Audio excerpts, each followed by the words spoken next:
kind of exciting news, I guess. Very. The Ford Escape is coming back with a plug-in hybrid after being away as a hybrid for a few years and apparently failing in the market compared to other compact SUVs.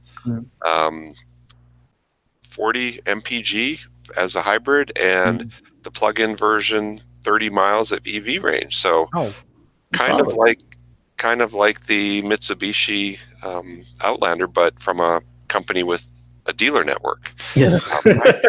And a decent amount of experience with hybrids. You know, they've had the Ford Escape hybrid back in 05 and Ford Fusion hybrid, the C-Max hybrid.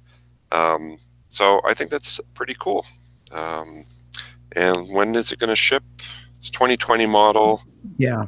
So late this year. Yeah, we're hoping it'll be it'll be out later. The plug-in will be next spring. And unlike every other Ford car, will be built in America instead of Mexico, which is also nice.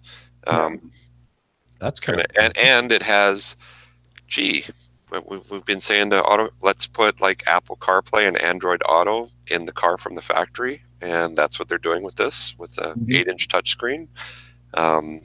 So it's ticking a lot of the boxes. So let's hope that it's real and it's affordable, and that there's still tax credits when it's available.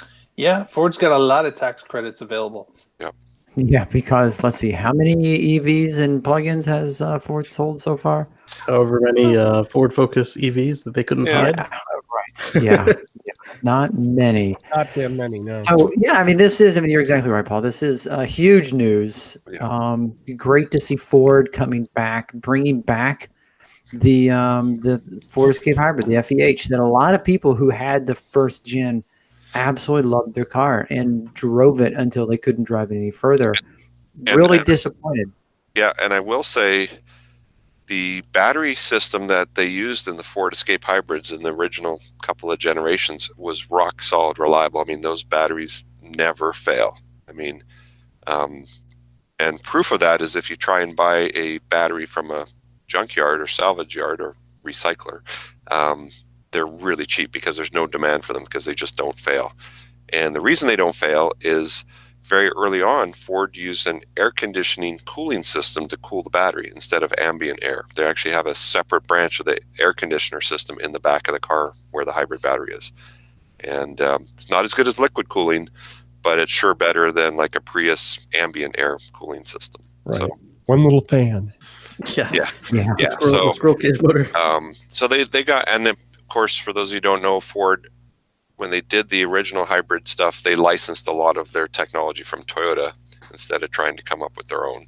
That was Hybrid's energy drive, my friend. The first gen Escape was the Prius technology. You're right. And then they did do their own stuff for the Fusion. Right, but the Escapes were always very similar to the Prius, except for the rear drive was mechanical, not an electric rear drive. Right.